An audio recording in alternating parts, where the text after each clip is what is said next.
नमस्कार, मैं हूं अंकित गुप्ता और आज हम फिर एक बार बात कर रहे हैं बिहार की राजनीति की। बिहार की राजनीति की इस वजह से भी चर्चा होना ज़रूरी है क्योंकि जल्द ही चुनावों की तारीखों का ऐलान होने जा रहा है। जल्द ही बिहार में विधानसभा चुनाव होने जा रहे हैं। लेकिन आज जब हम बात कर रहे हैं तो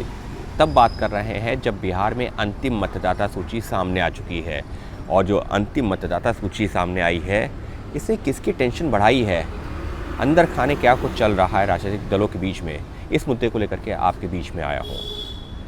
देखिए, चुनाव आयोग ने एसआईआर की प्रक्रिया करवाई, करीबन 3 महीने तक प्रक्रिया चली और अब अंतिम मतदाता सूची सामने आ चुकी है। करीब 7 करोड़ 42 लाख मतदाताओं के नाम शामिल किए गए हैं और करीबन 69 लाख मतदाताओं के नाम वोटर लिस्ट से हटाए गए हैं। ये जानकारी तमाम सामने आ चुकी हैं। लेकिन अब सवाल ये उठ रहा है कि आखिर ये जो पूरी एसआईआर की प्रक्रिया हुई है, जो ये फाइनल वोटर लिस्ट सामने आई है, इससे किसकी मुश्किलें बढ़ी हैं, किसकी टेंशन बढ़ी है, किसकी कम हुई है, कौन राजनीतिक दल इसको कैसे देख रहा है। देखिए, कैमरे के सामने आकर के तो सब एक तरह से राजनीतिक बयान सामने आते रहते हैं, लेकिन मैं जो चर्चा में मुद्दा लाना चाह रहा हूँ वो है जो कैमरे के पीछे राजनेता जिक्र कर रहे हैं, जिसका एक उदाहरण देना चाहूँगा कि देखिए, एसआईआर प्रक्रिया को लेकर के विपक्ष के तमाम नेता लगातार कई तरह के सवाल उठा रहे हैं, तरह तरह की बातें बयान दे रहे हैं। अब क्योंकि वो पूरी हो चुकी है प्रक्रिया, उसमें मतदाताओं के नाम भी जुड़ चुके हैं, हटाने वालों के हटाए भी जा चुके हैं, तो अब यहाँ पर अंदर खाने क्या चल रहा है। सबसे पहले मैं बात करूँगा विपक्ष की। देखिए, विपक्ष के जब मैं कई नेताओं से बात कर रहा हूँ, मैं बात कर रहा हूँ महागठबंधन यानी कि इंडिया ब्लॉक से जुड़े हुए नेताओं की, जो कि बिहार से आते हैं। अब चर्चा ये हो रही है कि मुद्दा तो बहुत बड़ा बनाया गया है विपक्ष की तरफ से, महागठबंधन की तरफ से। राहुल गांधी, तेजस्वी यादव ने यात्रा निकाल दी, वोट चोरी का आरोप लगा दिया, वोट बचाओ यात्रा निकाल दी। लेकिन क्या वाकई में ये उनको फ़ायदा पहुँचाने जा रहा है? और अब जबकि मतदाता सूची सामने आ चुकी है, अंतिम मतदाता सूची, और उसमें जो ये कहा जा रहा था बड़े पैमाने पर बिहार के लोगों के नाम कट जाएंगे, 1 करोड़ लोगों के, 2 करोड़ लोगों के, वो तो ऐसा तो कुछ हुआ नहीं। जो 69 लाख नाम हटाए गए हैं, चुनाव आयोग ने उसका भी डेटा दे दिया, कह दिया कि उसमें तो 22 लाख मृतकों के नाम है, 36 लाख जिनके 2 जगह वोट थे उनके नाम है। उसके अलावा जो है 7-8 लाख उन लोगों के नाम हैं जिन लोगों का 1 से ज़्यादा वोट थे, और कुछ ऐसे नाम हैं जिन्होंने जो अपने नाम हटवा दिए हैं। तो इस तरह से करके ये आंकड़ा 69 लाख का हो गया। अब उसमें से भी जो है करीबन 35-37 हज़ार लोगों ने अपना नाम जुड़वाने के लिए कहा था वापस, कि उनका नाम गलत तरीके से हटाया गया ड्राफ्ट मतदाता सूची से, उनका नाम वापस ही जुड़ गया। तो अब ऐसे में अपने सवाल यही है कि किसको फ़ायदा मिल रहा है। अंदर खाने चर्चा यही चल रही है विपक्षी खेमे में। मैं बात कर रहा हूँ पहले महागठबंधन की, तो वहाँ पर चर्चा ये चल रही है कि वाकई में क्या ये इतना बड़ा मुद्दा जितना बड़ा बनाने की कोशिश की गई है, उतना बड़ा मुद्दा बना है या नहीं बना। कई नेताओं का ये कहना है कि उतना बड़ा मुद्दा जो हमने बनाने की कोशिश की थी, मैं महागठबंधन के लिहाज से बात कर रहा हूँ, ये उतना बड़ा मुद्दा जनता के बीच में है नहीं। यानी कि अब जब अगर यहाँ पर 1 करोड़ नाम कट गए होते, 1.5 करोड़ 2 करोड़ नाम कट गए होते तो बड़ा मुद्दा होता। लेकिन 69 लाख जो नाम कटे हैं, उसमें से जब लोगों को खुद पता है कि उनके परिवार का कोई व्यक्ति कहीं और रह रहा है या उसकी जो है मृत्यु हो चुकी है, अगर उसका नाम वोटर लिस्ट से हटाया गया तो किसी को आपत्ति नहीं है। और इसी वजह से ये मुद्दा लोगों के बीच में घर नहीं कर पा रहा है, या लोगों के जहन में एक ऐसा मुद्दा नहीं बन रहा है कि वाकई में वोट चोरी की जा रही है या गलत तरीके से वोट काट दिए गए हैं। इतना ही नहीं, चर्चा तो ये भी चल रही है कि अगर मान लीजिए 69 लाख वोट ही जो हटाए गए हैं, ये गलत तरीके से इसमें से 10 लाख नाम भी हटाए गए होते, 5 लाख नाम भी हटाए गए होते, और वो 5 लाख लोगों ने सामने आकर के हंगामा किया होता, सामने सड़कों पर आए होते, सोशल मीडिया पर इस तरीके से जानकारी आई होती, मीडिया के ज़रिए ये लाखों लोगों की जानकारी आई होती, तो क्या तस्वीर होती। आप खुद सोचिए कि एक छोटी सी जगह पर अगर एक जो है 30-40 हज़ार लोग भी जमा हो जाते हैं, 50 हज़ार लोग भी जमा हो जाते हैं, तो वहाँ पर किस तरीके का आंदोलन खड़ा हो जाता है, किस तरीके का प्रदर्शन होने लगता है। लेकिन यहाँ पर तो हो ही नहीं रहा। यहाँ पर अगर इतने लाखों लोगों का नाम गलत तरीके से हटाया गया तो फिर वो लोग क्यों नहीं सड़कों पर आ रहे हैं, क्यों नहीं प्रदर्शन कर रहे हैं, क्यों नहीं वो अपनी आवाज़ बुलंद कर रहे हैं? इसका मतलब तो यही है ना कि जिन लोगों के नाम कटे हैं उन लोगों को या हटाए गए हैं उन लोगों को कोई आपत्ति नहीं है। अगर होती और 5 लाख लोग भी बिहार भर में अलग अलग जगहों पर 10-10 हज़ार के ग्रुप में भी सड़कों पर आए होते तो वो तस्वीरें अलग होती। यहाँ पर तो मैं सिर्फ 5 लाख लोगों की बात कर रहा हूँ, जबकि नाम हटाए गए हैं 69 लाख लोगों के। तो 69 लाख लोग अगर सड़कों पर आए होते, अगर उसमें से 5 लाख ही सही है, मैं कह रहा हूँ कम से कम अगर 10% उसमें से लोग ही सड़कों पर आ गए होते तो बवाल हो सकता था, वो हंगामा नज़र आ सकता था। लेकिन ऐसा तो कुछ हुआ ही नहीं है। और इसी वजह से अब अंदर खाने चर्चाएं चलने लगी है कि क्या वाकई में जो विपक्ष ने SIR को मुद्दा बनाया वो वाकई में सही था, वोट चोरी का जो आरोप लगाया क्या वाकई में सही था, वोट जोड़ो जो है का जो अभियान चलाया क्या वो वाकई में सही था।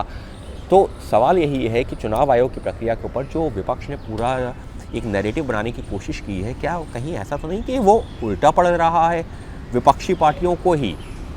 क्योंकि अगर लोग उस मुद्दे से जुड़ ही नहीं रहे हैं तो क्या विपक्षी पार्टियों ने एक ऐसा मौका हाथ से जाने दिया जहां पर वो बिहार की जनता से जुड़े हुए अलग अलग मुद्दे उठा सकते थे? स्वास्थ्य की बात हो, शिक्षा की बात हो, रोज़गार की बात हो, डेवलपमेंट की बात हो, वहाँ पर जिस तरीके की घटनाएं हुई, आपराधिक घटनाएं हुई हैं उनकी बात हो, क्या ऐसे मुद्दों को छोड़ दिया विपक्ष ने? और अब काफ़ी देर हो चुकी है। इसी वजह से अगर मैं बात करता हूँ NDA खेमे की, तो वहाँ पर क्या चर्चा चल रही है? वहाँ पर भी चर्चा यही चल रही है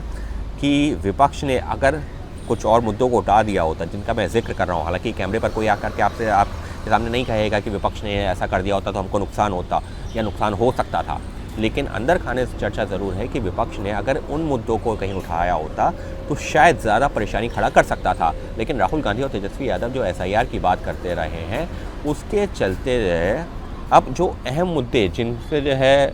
NDA को या मौजूदा सरकार को नुकसान हो सकता था वो उससे जो बच गए हैं,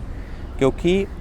जो मुद्दा उठाया वो तो जो है किसी काम आ नहीं रहा। जो असल मुद्दे थे उससे जो है ध्यान भटक चुका है विपक्ष का। जनता को ये लग रहा है कि अरे जो हमारे मुद्दे थे वो तो जो विपक्ष उठा ही नहीं रहा तो फिर फ़ायदा क्या? तो इस तरीके से एक तरह से जो अहम मुद्दा उठाना चाहिए था उससे जो है विपक्ष का ध्यान भटक गया। वो वोट चोरी की बात करता रहा, वो SIR की बात करता रहा और उसका जो है कहीं ना कहीं फ़ायदा मिल रहा है NDA को, यानी कि सत्तारूढ़ पार्टी को, सत्ता दल में जो पार्टियां जुड़ी हुई हैं उनको मिल रहा है। और इसी वजह से अब यहाँ तो ये भी कहा जा रहा है कि जिन लोगों के वोट कटे हैं उसमें कई लोग ऐसे हैं जो कि जो है एलिजिबल ही नहीं थे, यानी कि देश के नागरिक नहीं हैं। कई लोग ऐसे हैं जो गलत तरीके से आ गए थे। कई लोग ऐसे हैं जिनकी मृत्यु हो चुकी है, उनके वोट जो है उनकी मृत्यु हो चुकी है लेकिन फिर भी उनका वोट पड़ रहा था। तो ऐसे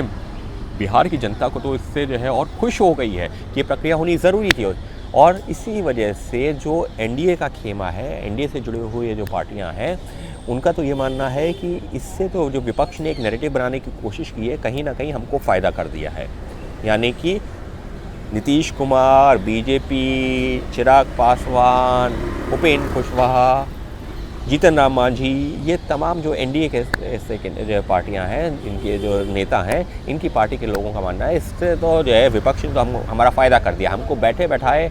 एक एज भी दे दी। जो शायद अगर कुछ और मुद्दे उठाए जाते तो शायद वहाँ पर दिक्कत हो सकती थी, लेकिन वो उन्होंने उठाए नहीं। और इसकी वजह से अब हो गया है NDA को फ़ायदा विपक्ष की इस रणनीति की वजह से। और अब जबकि अंतिम मतदाता सूची सामने आ चुकी है, अंतिम मतदाता सूची में जो लोगों के नाम कटे नहीं हैं, तो फिर अब लोगों को भी ये लगने लगा है कि आखिर ये पूरा नैरेटिव बनाने की कोशिश क्यों की गई? नाम कटा तो किसका कटा? अब उदाहरण के तौर पर अगर मैं बात करूं, यहाँ पर जो है 90% से ज़्यादा, क्योंकि करीबन कुल मिलाकर के अगर वोट होते, जो नए वोट भी जुड़ गए हैं 21 लाख, अगर उनको भी जोड़ लेते तो करीबन बिहार में जो 8 करोड़ 10 लाख मतदाता रहते। लेकिन क्योंकि SIR की प्रक्रिया हुई है तो 7 करोड़ 42 लाख मतदाता हैं। यानी कि अगर हम देखें तो 95% के आसपास मतदाताओं का नाम, या अगर और उसको जाएं तो लगभग हम कह सकते हैं कि 91-92% मतदाताओं का नाम आ गया है। और वो मतदाता ऐसे हैं जिनका ये कहना है कि यानी 10 में से 9 से ज़्यादा लोगों का नाम मतदाता सूची में है। और जो एक नाम कटा भी है उसमें पता है, हमको पता है कि हमारा पड़ोसी तो वो तो जो है दिल्ली में रहता है या मुंबई में रहता है, वो तो यहाँ वोट करने आता नहीं है, अगर उसका नाम हटाया गया तो हमको क्या आपत्ति हो सकती है। तो ऐसे में 10 में से 9 मतदाताओं का नाम आ गया, एक जो है किसी का नाम कटा है तो उसको पता है कि उसकी तो मृत्यु हो चुकी है, उसका जो है अच्छा वो जो अपना दिल्ली में भी वोट बनवा लिया था या मुंबई में वोट बनवा लिया था, तो उस पर हमको क्या आपत्ति है। तो इसी वजह से लोगों के लिए वो एक बहुत सही प्रक्रिया भी लोग मानने लगे हैं कि हाँ ये तो ज़रूरी था, अगर किसी का जो है नाम हटाया गया है जिससे मृत्यु हो चुकी है तो उसमें क्या आपत्ति है। और इसी वजह से मैं कह रहा हूँ कि अब राजनीतिक गलियारे में अंदर खाने अब चर्चाएं ये चल रही हैं। कैमरे पर कोई कुछ भी कहे, कैमरे पर लोगों की अपनी दलीलें हो सकती हैं, लेकिन अंदर खाने चर्चा ये चल रही है, जो विपक्ष है यानी कि इंडिया ब्लॉक है उसके नेताओं के बीच में चर्चाएं चल रही है कि क्या हमने वाकई में असल मुद्दों को छोड़ रखे गलत मुद्दे को हाथ में ले लिया और उसके चलते 3-4 महीने निकाल दिए, और अब जबकि जो चुनावों की तारीखों का ऐलान होने वाला, अब हमारे पास में वक्त नहीं बचा है उन मुद्दों पर उस तरह से जो है फोकस करने का। और अगर आप यहाँ पर SIR वाला मुद्दा एकदम छोड़ देते हैं, वोट चोरी वाला मुद्दा एकदम छोड़ देते हैं, तो जनता तो और आप यही सवाल पूछेगी तो फिर वो क्यों उठाया था मुद्दा। और वहीं अगर हम सत्ता पक्ष की बात करें तो उनका तो मानना है कि एक अच्छा खासा मौका था जो विपक्षी